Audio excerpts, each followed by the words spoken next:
JCDecaux, du coup, même configuration, c'est-à-dire que potentiellement pourrait y avoir une sortie du range par le bas.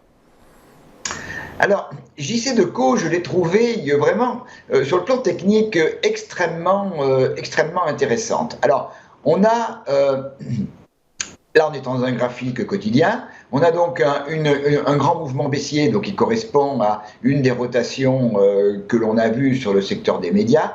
Un support trouvé, comme pour l'indice, au début du mois d'octobre sur 11,46.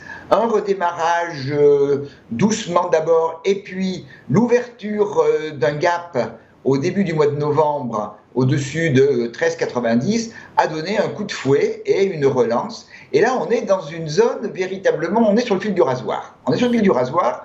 Tout d'abord, la zone dans laquelle on travaille actuellement entre 16,93 et 17,78, notamment 17,78, eh bien, c'était le dernier plus haut dans le mouvement baissier.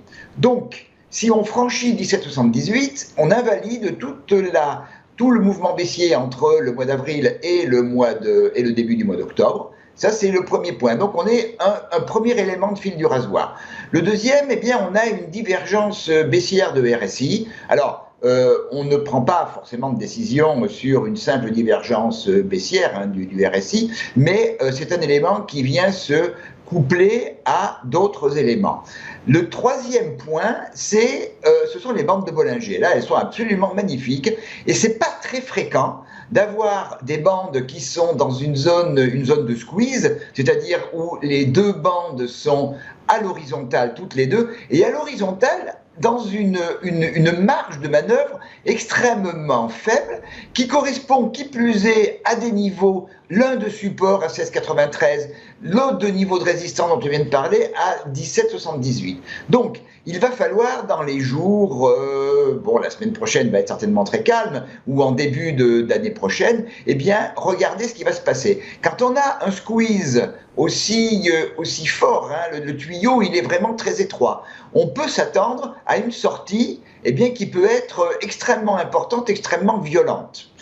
Quand on regarde le schéma actuel, on a peut-être un peu plus de biais baissier. Je vais faire comme Eric Seban tout à l'heure, allez, 60% à la baisse et 40% vers le haut. Si effectivement on a une rupture dynamique, hein, les sorties de situations comme celle-là doivent être dynamiques, une sortie dynamique baissière, c'est-à-dire une rupture de 16,93, risquerait de nous amener directement à 14,31.